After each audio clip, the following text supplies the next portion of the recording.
جب سے بنیادی مباحث لوگو سینٹرک ہوئے ہیں، ادب کی فکری اہمیت بھی فلسفے سے بڑھ گئی ہے۔ لوگو سینٹرک ہونے کا مطلب یہ ہے کہ پہلے ذہن شے کا تجزیہ کر کے حقیقت تک پہنچنے کی کوشش کرتا تھا۔ اب یہ ذہن یا پورا فلسفہ شے کے تجزیے کو فزکس یا فزیکل سائنسز کے سپرد کر کے لفظ کے تجزیے پر قانع ہو گیا ہے۔ اب ذہن میں حقیقت جوئی اور حقیقت تک پہنچنے کی تمام سرگرمیاں لفظ کے تجزیے پر استوار ہو گئی ہیں۔ تو گویا یوں کہہ لیں کہ پہلے لفظ حقیقت شے میں ڈھونڈی جاتی تھی یا شے کے حوالے سے تلاش کی جاتی تھی، اب حقیقت جو ہے وہ لفظ کے تجزیے سے میسر آ سکنے والی ایک معرفت بن کے رہ گئی ہے۔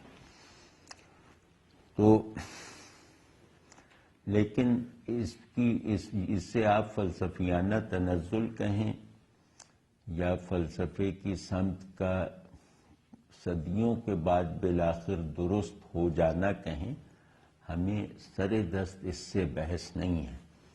لیکن اس صورتحال میں جہاں لفظ کی حیثیت شے سے بڑھ گئی ہے، صرف شے ہی نہیں بلکہ تصور شے سے یعنی شعور کے تخیل وغیرہ سے بڑھ گئی ہے، تو اس میں فلسفے کو فائدہ ہوا ہو یا نقصان ہوا ہو ہم نہیں جانتے، لیکن ایک بات بہرحال شاید پہلی مرتبہ سامنے آئی ہے اتنی شدت، وسعت اور عموم کے ساتھ کہ اب حقائق کی تلاش کے لیے ٹول کے طور پر ادب فلسفے سے زیادہ اہمیت اختیار کر گیا ہے اور زیادہ ریلائبل بن گیا ہے۔ تو لفظ کا یہ جوہر کہ وہ محسوس اور معقول دونوں کا خالق ہے،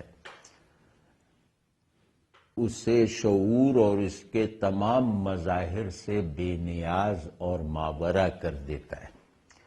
کلاسیکی مفہوم میں، روایتی معنی میں علم و معلوم ہو یا وجود و موجود، یہ جو دو پولز ہیں، تو علم و معلوم یا وجود و موجود تصور یا تجربے کی بنیاد پر نہیں بلکہ کلمے کی اساس پر حقیقی یا غیر حقیقی ہیں۔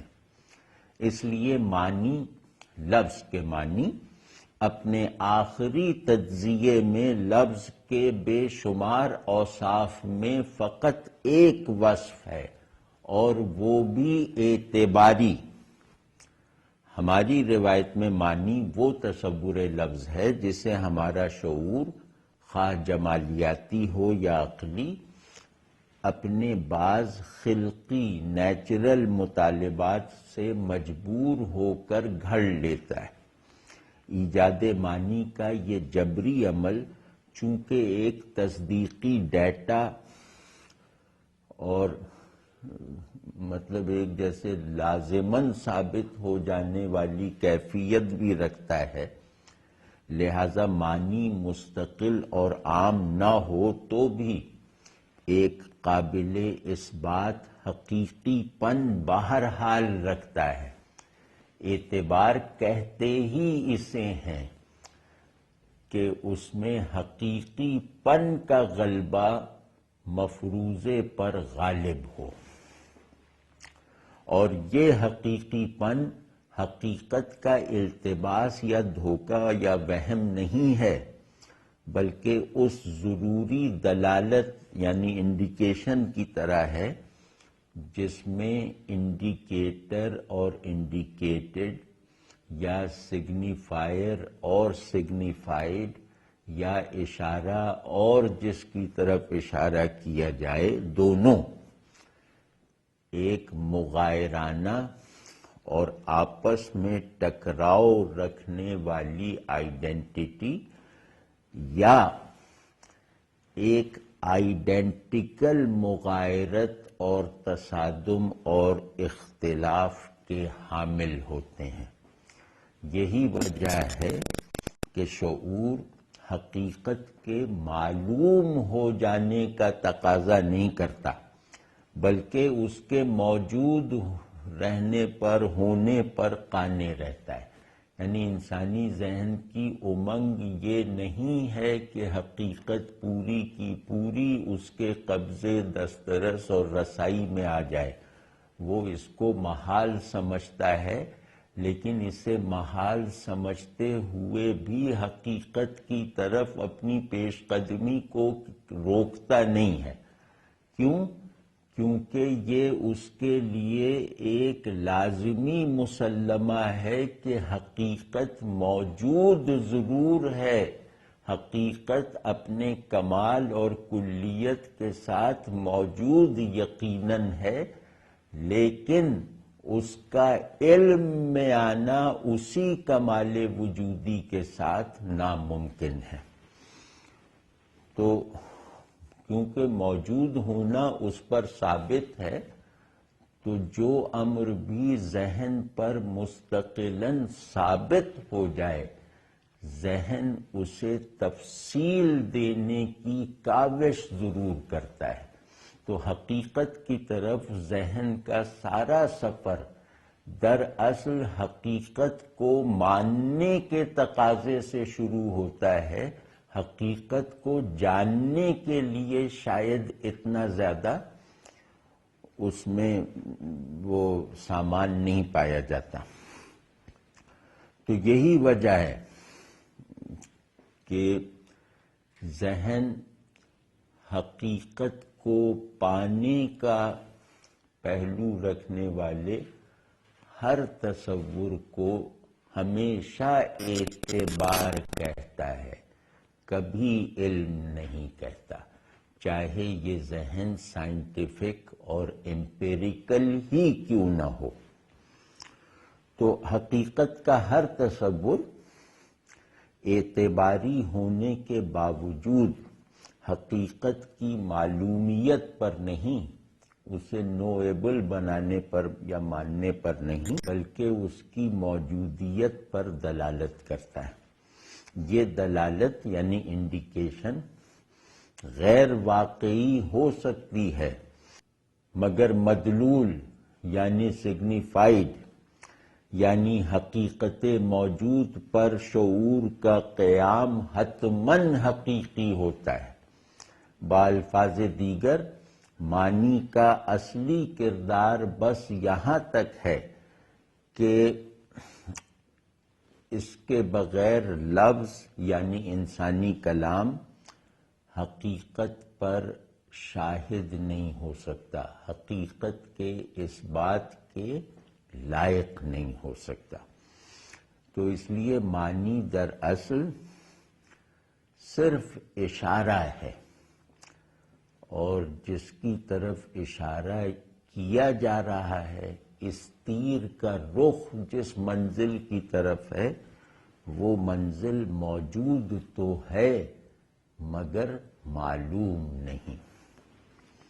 اشارہ کیا کہتا ہے کہ منزل موجود ہے، اشارے میں منزل سمٹی ہوئی تو نہیں ہوتی نا، اشارہ خود منزل نہیں ہوتا۔ تو آج کی صورتحال میں جدید ذہن اور قدیم دانش کو یکجا کرنا یا ان میں کوئی تطبیق پیدا کرنا ناممکن ہے، اور ان کا یہ امتیاز ایسے لوگوں پر زیادہ معنی خیزی کے ساتھ کھلتا ہے جو حق، جمال اور خیر، جو مستقل اقدار وجود ہیں اور مستقل اصول شعور ہیں، ان تینوں کو قدامت سے مشروط جانتے ہیں، اور جن کے لیے ہر نئی بات قابل قبول ہے بشرطے کہ اس کی اصل قدیم ہو۔ تو اس پہلو سے مابعد جدیدیت یعنی پوسٹ ماڈرنزم یا پوسٹ ماڈرنٹی ہنوز ایک باقاعدہ ڈسکورس بننے کے عمل سے دور ہے.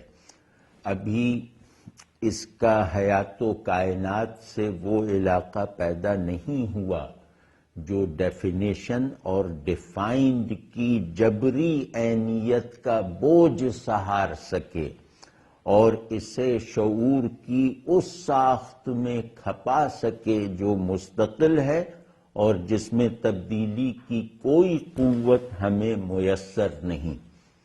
یہ محض سبجیکٹ آبجیکٹ اورینٹڈ شعور نہیں ہے بلکہ اس سے کچھ زیادہ ہے. یہ شعور کا شعور ہے، اسٹرکچرل مشابہت رکھتا ہے.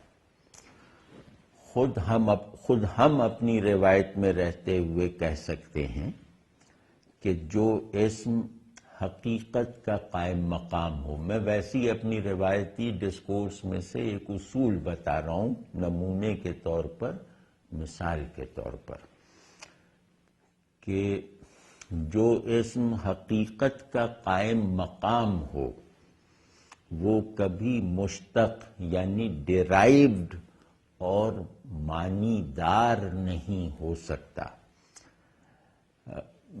یعنی اللہ ذات الہ کا واحد تعارف ہے. اسے ماننے کا بھی، اسے جتنا جاننا ممکن ہے اس کے لیے بھی، اور ہر پہلو سے اللہ جو ہے وہ گویا حق الوہی کا قائم مقام ہے، اور یہ اس کا کوئی لفظی مادہ نہیں ہے، اس کا کوئی صرفی نحوی اسٹرکچر نہیں ہے، اور اس وجہ سے اس کے یہ معنی دار نہیں ہے، یعنی یہ کسی معنی کا تابع نہیں ہے، ورنہ اس کی لامحدودیت جو اللہ سے انتساب کی وجہ سے اس کا لازمہ ہونا چاہیے وہ مجروح ہو جائے گی. تو یہ نظریہ جو ہے ہمیں اس منتہا تک پہنچا دیتا ہے جہاں نمبر 1 لفظ اور علم یا معنی کی نسبت ٹوٹ جاتی ہے اور لفظ و وجود کی وحدت منکشف ہوتی ہے.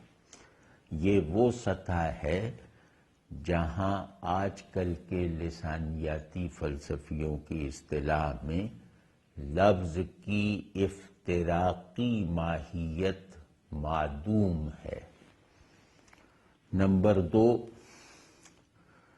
شعور حقیقت کی لازمانیت اور لامکانیت سے مانوس ہے. یعنی ہماری یہ تھیری ہم پر یہ سمجھنا آسان بنا دیتی ہے یا ہمارے شعور کو یہ تجربہ اور حال فراہم کر دیتی ہے جہاں وہ یقین سے کہہ سکتا ہے کہ میں حقیقت کے لازمانی اور لامکانی ہونے کے لازمی جوہر سے مانوس ہوں، یعنی اسے تسلیم کرتا ہوں، اور یہ تسلیم کسی جبر کی طرح نہیں ہے بلکہ ایک حال کی طرح ہے. تو شعور اپنے مسلمات کے ساتھ جبری نسبت نہیں رکھتا، ذہن حقائق کے ساتھ ایک فطری نسبت رکھتا ہے. اسی وجہ سے حقائق ذہن میں تصورات کی طرح نہیں ہوتے بلکہ عین اسی حالت میں ہوتے ہیں جیسے قلب میں احوال ہوتے ہیں. تو یہ فقرہ کہنا جیسے شاعرانہ بات نہیں ہوگی کہ معانی ذہن کے تصورات ہوتے ہیں لیکن حقائق ذہن کے احوال ہوتے ہیں. شعور کے بارے میں اس کا تجزیہ بہت ذہنی طور پہ حیران کن بھی ہے اور پرکشش بھی ہے اور ہیبتناک بھی ہے. تو سارتر کے نظریہ شعور کی وہ دہشت بھی کم ہو گئی ہے مجھ پر. سارتر نے شعور اور ذات میں ایک دوئی پیدا کی ہے اور اس دوئی کی بنیاد ہی مخدوش ہے. یہ تو اب پتہ چلا کہ یہ دوئی پیدا کرنا ذات اور شعور میں یہ خود سرے سے ایک مشکوک عمل ہے. تو خود شعوری کے عالم میں، یعنی شعور جب اپنے شعور کی حالت میں ہو، اس عالم میں جو وقتی، ارادی، عملی نہیں ہے بلکہ نفس شعور کا جوہر ہے، شعور کی معروض طلبی، یعنی شعور کے لیے آبجیکٹ کی ضرورت معطل نہیں ہوتی، بلکہ سبجیکٹ اور آبجیکٹ یعنی شعور اور شے کی مغایرت زائل ہو جاتی ہے. یہ دونوں ایک دوسرے سے لا تعلق غیریت کے حامل نہیں رہتے. تو سبجیکٹ اور آبجیکٹ کا یعنی ذہن اور شے کا ایک دوسرے میں ضم ہوئے بغیر آپس کی غیریت اور تصادم وغیرہ سے ماورا ہو جانے کا عمل ظاہر ہے کہ شعور میں جڑ نہیں پکڑ سکتا. یہ شعور میں ہو ہی نہیں سکتا. اس کا ایک مصداق درکار ہے جو شعور کی عدم خوئی، یعنی شعور میں جو ایک نہیلزم کی عادت پائی جاتی ہے نا، نہیلسٹک ہوتا ہے شعور اپنی ایک بہت بنیادی طاقت میں، اسے میں کہہ رہا ہوں عدم خوئی اور عدم اندازی. یعنی شعور اپنی معدومیت کے در پہ بھی رہتا ہے اور اپنے آبجیکٹ کو بھی نہیلیٹ کرتا چلا جاتا ہے. مطلب اس کی ایک بہت مرکزی قوت سارتر کے نقطۂ نظر سے یہ ہے کہ شعور موجودیت کا آلہ نہیں ہے، معدومیت کی طاقت ہے. تو عدم اندازی یعنی آبجیکٹ کو معدومیت میں دھکیلنے والا، اور عدم خوئی یعنی خود کو معدومیت کی لہر میں بہانے والا. تو شعور کی یہ جو نہیلسٹک اپروچ ہے، بلکہ مزاج، وہ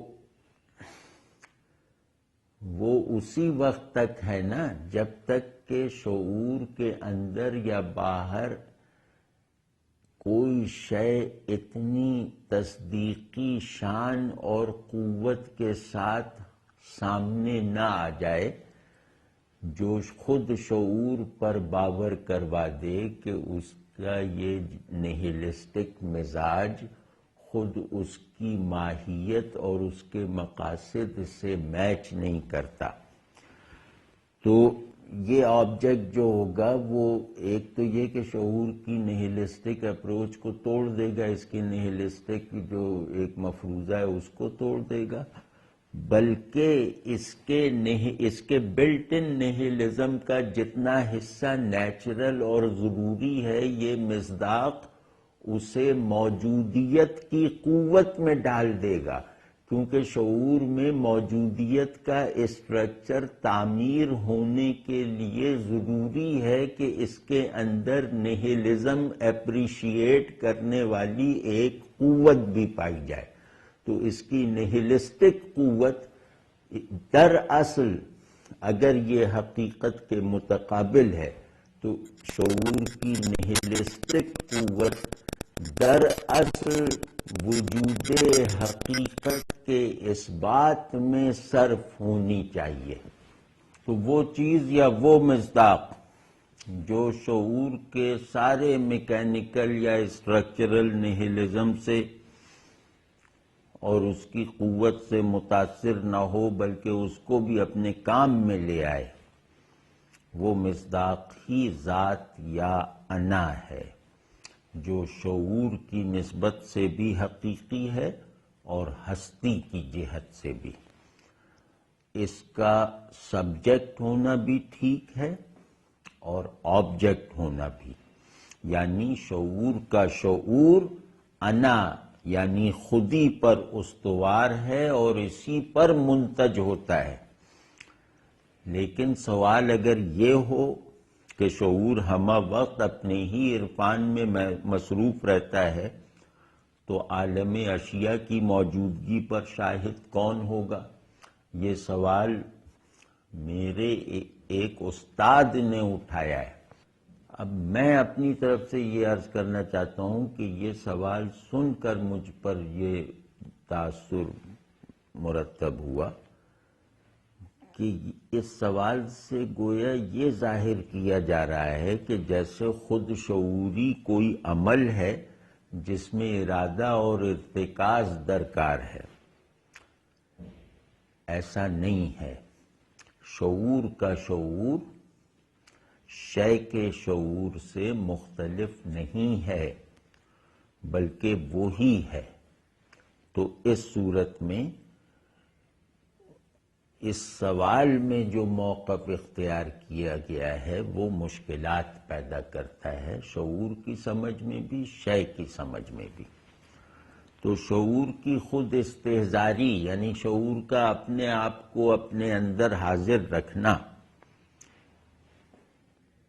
اس سطح پر صورت و معنی کا امتیاز ایک علمی ضرورت ہے۔ یہاں اشیاء داخلی اور خارجی دونوں جہتوں سے اس نسبت افتراق پر، اپوزیشن پر مبنی ہیں جو شعور کی مداخلت کا نتیجہ ہے۔ اس کی وجہ سے یہ غلط فہمی پیدا ہو جانے کا پورا امکان ہے کہ معنویت صورت سے لا تعلق ہے، یا یہ کہ معنی در اصل صورت ہی ہے۔ صورت ہی ہے کا مطلب کیا ہوا؟ یہاں صورت سے مراد ہے صورت کی صورت جو شعور گھڑ لیتا ہے۔ یہ بات غلط تو نہیں ہے مگر نامکمل ضرور ہے، اور حقائق کی دنیا میں کسی بات کا نامکمل رہ جانا غلطی سے زیادہ گمراہ کن ہوتا ہے۔ معنی بھی یقیناً صورت ہی ہے، لیکن صورت کی نہیں، لا صورت کی۔ دریدہ کی طرح ہم نہیں کہہ سکتے کہ میننگ از بیانڈ پریزنس۔ ہماری رائے تو یہ ہے کہ meaning is a presence of beyond. معنی ہماری اصطلاح میں حقیقت کی فارملائزیشن ہے، کبھی بالواسطیش ہے اور کبھی بلا واسطہ۔ تو معنی کا تعطل انسانی شعور کو، معنی کا تعطل سمجھے نا، جو دریدہ کا مشہور نظریہ التواء معنی ہے کہ معنی ڈیفر ہوتے رہتے ہیں۔ تو معنی کا تعطل جو ہے وہ انسانی شعور ہی کو عبث اور لایعنی بنا دے گا۔ اور یہ چیز بھی نظر انداز نہیں کی جا سکتی کہ التواء معنی سے ہستی کی سبجیکٹیوائزیشن کا عمل بھی رک جائے گا، اور انسان، زبان اور کائنات سبھی کی بنیاد ڈھہ جائے گی۔ ہاں، حقیقت البتہ ایک مطلق التواء میں ہے۔